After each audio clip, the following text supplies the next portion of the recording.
Voltamos à entrevista com o membro do Instituto Histórico Geográfico, Willis Faria, sobre o Parque Moscoso.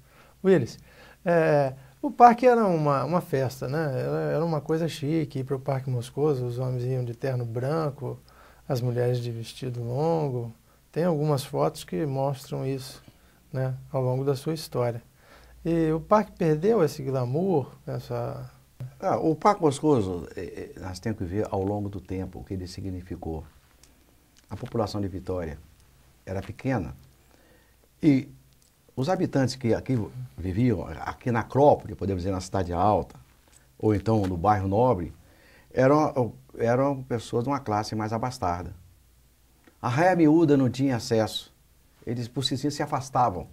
A divisão de castas, podemos dizer, né, da sociedade, né? Os pobres não se misturavam com o rico. Quem frequentava inicialmente o Parque Moscoso eram as famílias mais abastadas, que ia com as suas famílias tirar foto nos jardins, caminhar durante o torno, fazer seus piqueniques, entendeu? Namorar, né?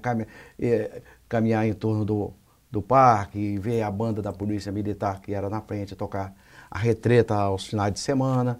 Então, esse era o glamour. Com o passar do tempo, a cidade vai crescendo na periferia. Então, outras pessoas passaram a frequentar, entendendo? Mas, dentro do Parque Moscoso, era um ponto de encontro, era um ponto de referência. Quantas pessoas ali namoraram, casais ali estiveram e depois casaram por se encontrar no Parque Moscoso, que era um ponto de referência. Então, isso tem um pouco do glamour da cidade. Com o tempo, perdeu. Como o próprio centro da cidade perdeu esse glamour todo, pelo afastamento. Se nós observamos hoje, no livro de visita do Parque Moscoso, 80% dos frequentadores do Parque Moscoso não moram em Vitória. Eles moram na periferia, principalmente Cariacica. Cariacica não tem área de lazer. Eles não têm. Eles pegam o Transcauzão, soltam, vão para o Parque Moscoso. Sim. A Serra teve agora a sua primeira área de lazer, também não tem área de lazer. Ele pega o Transcauzão da Serra, então vai para lá. A Praia do Canto, a área de lazer que adquiriu foi do aterro, né? Vila Velha também não tem nenhum parque, só tem um parque da Prainha, que está deteriorado. Então eles pegam o Transcauzão ou o Parque Moscoso. Então a população, podemos dizer que o Parque Moscoso, hoje ele exerce uma influência metropolitana. Ele atende mais a população dos bairros, dos municípios do entorno, do que a própria cidade. Aquela Vitória que tinha 11 mil habitantes, né? Você falou que na sua periferia, Cariacica, Vila Velha, praticamente não existia. Serra. Não existia. Eram áreas rurais.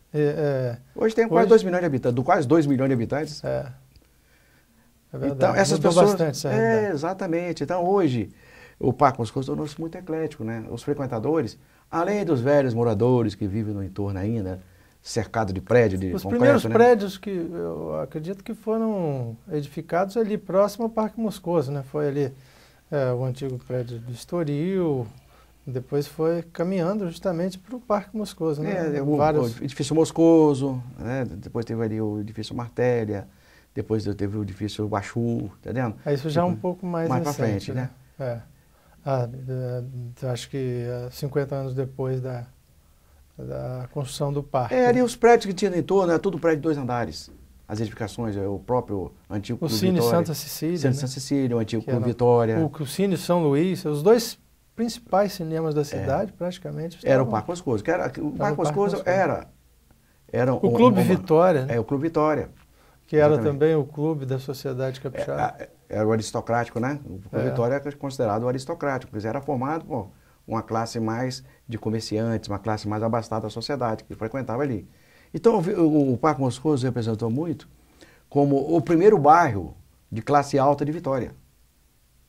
Depois que passou a ser a Praia do Canto. Mas o Parque Moscoso, onde a classe alta, as famílias, né? As famílias aí, Ribeiro de Souza, né? A família Guimarães, né? E as famílias mais conhecidas de Vitória, Santos Neves, todos viviam ali no Parque Moscoso. Saíram da cidade alta e foram para a planície, né? Saíram do alto da cidade, das casas que não tinham espaço, ruas apertadas, e foram para uma área mais arejada, né? Uma área mais plana. Aí depois que houve a construção da Praia do Canto e uma migração para os novos a Praia do Canto bairros, ela começa a partir de 1930 já. ir para a Praia do Canto. Inclusive, um dos primeiros moradores de lá foi o Nicolau von Schild. Nicolau von Schild, que era dono de um comércio no Parque Moscoso, que era um armazém radiante. O comércio de? Comércio de exportação de café. De café.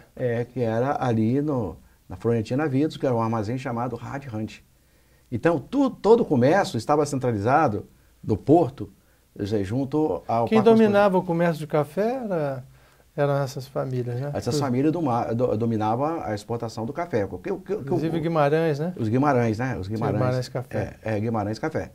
Que dominavam. E o Vitória era um porto, essencialmente, no começo do século, essencialmente exportador de café. Que era a grande riqueza do Espírito Santo. Por isso tem aquele cais com uma certa altura, né? Para os caminhões pararem Exatamente. E serem drenados ali pelos estivadores que carregavam o saco nas costas. Se lembrar ao longo da nossa história, Vitória foi uma cidade portuária. O porto sempre foi o nosso forte aqui, né? Desde a exportação de madeira que tinha, ou depois o minério de ferro, né? Que veio de Minas Gerais aqui com a chegada do trem aqui. E o café também. O café vinha nos caminhões, né? Por isso que ele falou que o armazém tinha aquele patamar mais alto, os cafés, e por ficarem naqueles armazéns, 1, 2, 3, 4, 5, ficava o café ali dentro. E tinha, de uma certa época, acho que da década de 40 em diante, começou também a exportação de madeira, né? De madeira, exatamente. Um aspecto bem relevante para a história ambiental do Espírito Santo. Até. Foi o desmatamento do norte do estado, desenfreadamente, podemos dizer que a Mata Atlântica foi embora, ela saiu toda pelo Porto de Vitória.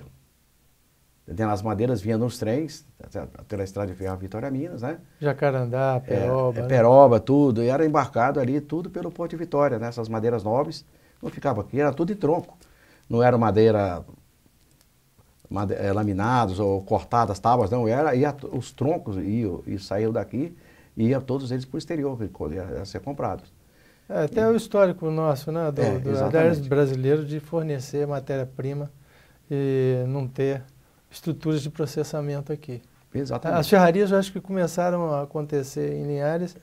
E Colatina, em Barbados, região de Barbados. Né? Região de Barbados, que era o centro de absorção das grandes serrarias era Barbados. Eu cheguei a conhecer Barbados. Mas isso depois da segunda metade do século, né?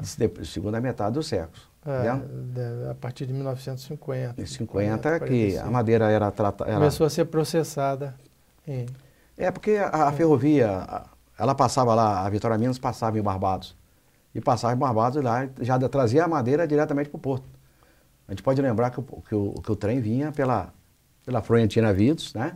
A Vitória Minas, antes de ter tido esse upgrade, né? Que essa grande mudança de perfil, quando o Espírito Santo começou a drenar o minério de ferro pelo Porto de Tubarão. Pelo Porto de Tubarão. Então, o Porto de Vitória hoje tomou assim outra visão, né? Ela passou já a multidisciplinar, quer dizer, exportação de milho, né? Exportação de grãos, também sai por lá, que vem pelo corredor centro-leste, né? Vem de lá de Goiás, através de caminhões, né? Desembarcado em Belo Horizonte, que desce pela estrada de ferro Vitória Minas. E hoje também é um porto mais importador. Então, mudou muito essa visão da cidade, né? Vitória... estamos agora em nova mudança em função da perda do Fundap que exatamente vai acontecer. Mas voltando ao Parque Moscoso, que é a coisa mais importante, então ele ainda é importante para a cidade, depois do processo de revitalização, porque ele ficou como um marco, entendeu? Um símbolo da nossa história, entendeu? Do princípio do idealismo de criação de áreas verdes. Por exemplo, o próprio Paulo Motta, ele era diretor de parques e florestas da cidade, de matas da cidade. Bem, vamos a mais um intervalo e voltamos no último bloco.